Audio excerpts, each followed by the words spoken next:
Hello, this is Tate with Black Bear Outdoors, blackbearoutdoors.net. Today we're going to be talking about paintball gun maintenance, and mainly we're going to talk about the Azodin and Spyder paintball guns.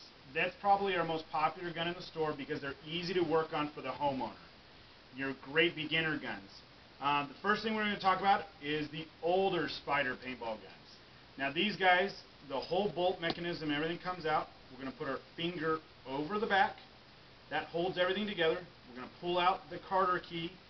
Some of these have a push button system that you can pull out, and then we let the whole back of the gun come apart. Now in some of these they have the little metal disc in here. That guy goes in here. You're going to pull out your spring guide and your spring. We're going to slide the bolt out, which will have your buffer. That goes around.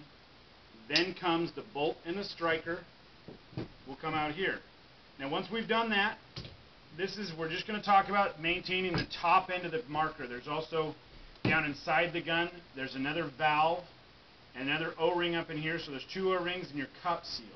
Now we'll know when we need to get into this area if we're getting leaks, one in the trigger frame area, you'll start hearing CO2 come out here, or if you're getting leaks down the barrel. So you'll listen to the gun and you'll hear a tiny little leak out the front. That's usually a cup seal problem up front. Or if you're getting massive leaks out the trigger frame, that's telling you that your valve body is bad. So we'll have to work on that later. And that's best to bring it into a mechanic or an airsmith that can take care of that for you. So now that we've got the parts out here, we're going to take them, wipe them off real good, make sure there's no paint on them. We can actually even do a little corkscrew down the inside of the sucker and just clean it all out real good, making sure that we've got as much paint of it out as we can. Here at the shop, we take a little air and we blow it out, make sure that's facing away from your eyes and everything. You don't want to get paint in your eyes. We want to check our O-rings. Now you'll notice there's a little bit of wear on the top of these aluminum bolts. That's normal. That's not a bad sign, it's just what happens. But the big thing we want to do is look at where the O-rings touch that area and make sure there's no chunks. Sometimes we'll get a little chunking out of there. The other thing you might want to watch out for is make sure there's no sharp edges on the tip of your bolt here, because sometimes these will kind of sharpen up. And just take a little file and round that guy off. We want to make sure that everything kind of looks like it's in the right place, there's no loose parts.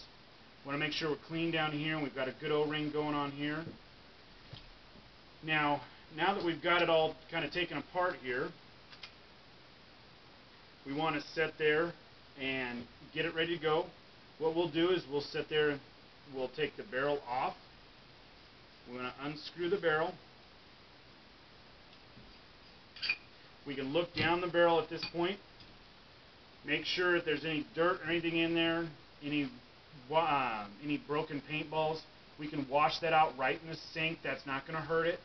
We're going to use our jerk squeegee first. We're going to drop the squeegee down from the back, pull to the front, and we pull it all the way through.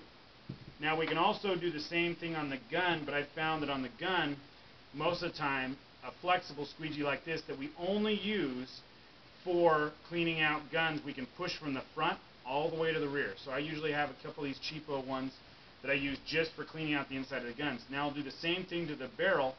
After I've sat there and squeegeed it all out, washed it out so it's nice and clean, and I want to polish the barrel. So I want to go ahead and push that all the way through and pull it all the way through. And I use these, you clean these, just wash them up with soap and water, make sure there's no dirt on them. We're going to look down the barrel and make sure we're nice and glossy down the inside.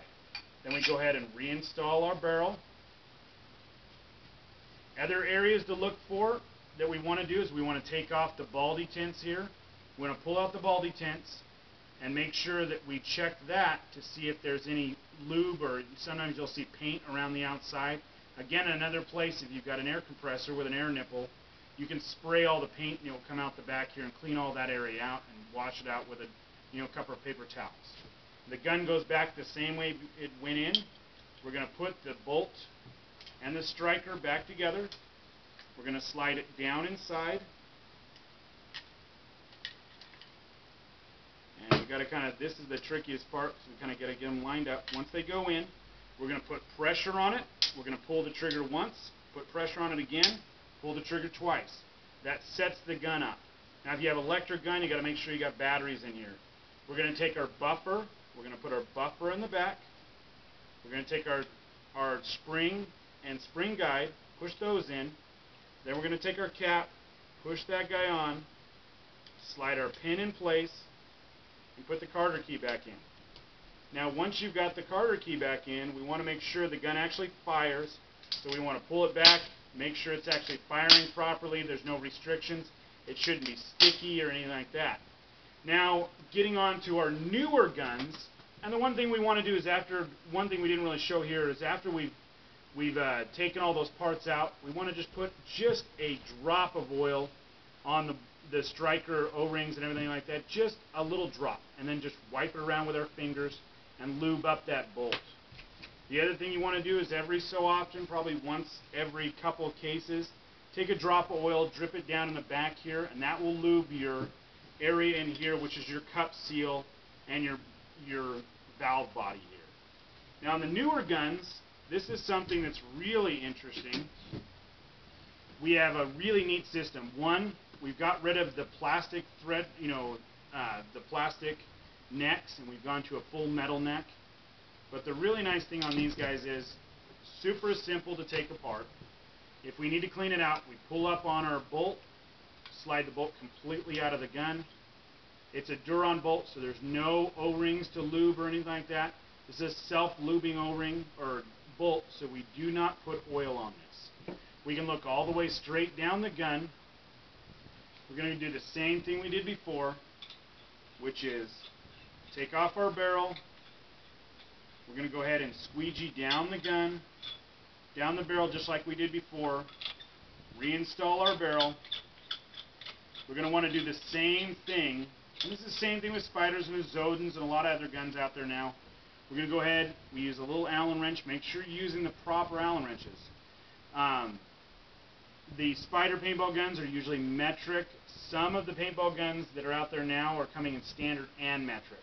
So you want to use the kit that came with the gun. So there's ball detents on both sides, and that's the little rubber point there. You'll see it when you take it apart. Take it off, and go ahead and clean those guys out too. Now when you get ready, now let's say you've got a bigger problem. You're getting a gun that maybe won't cock back. It just makes a little, what we call farting noise. It actually just fires and the hammer goes back and forth real fast. The most common problem that causes that is your bolt not having, your striker not having the proper O-ring on it. So, we can get the striker out here.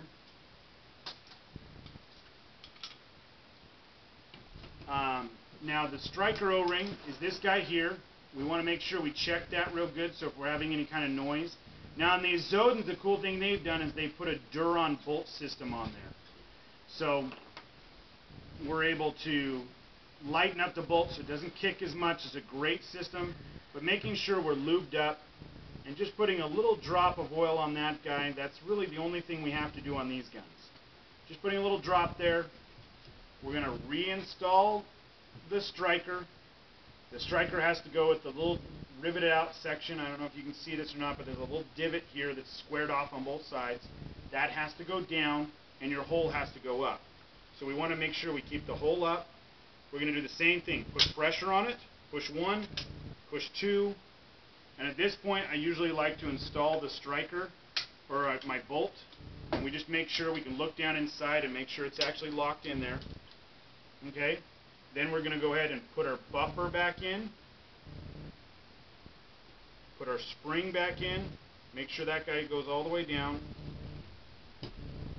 Now the guide and everything on this one is already built in, so it's kind of neat. And we just go ahead and slide that guy back in. Twist it down, so we don't need any pins or anything like that, which I kind of like on the new ones. And go ahead and lock it back and make sure it fires. Once you've done that, the guns are ready to go. Again, every so often, every case of paint or so, put a little drip of oil in there, and that will help lubricate the ball detent or your valve body in here in your cup seal. Okay. Now, one other gun we wanted to show you, which was the Azodin Blitz. There's one other thing you're going to have to watch out for is eyes that are closed up. So make sure you take these guys off.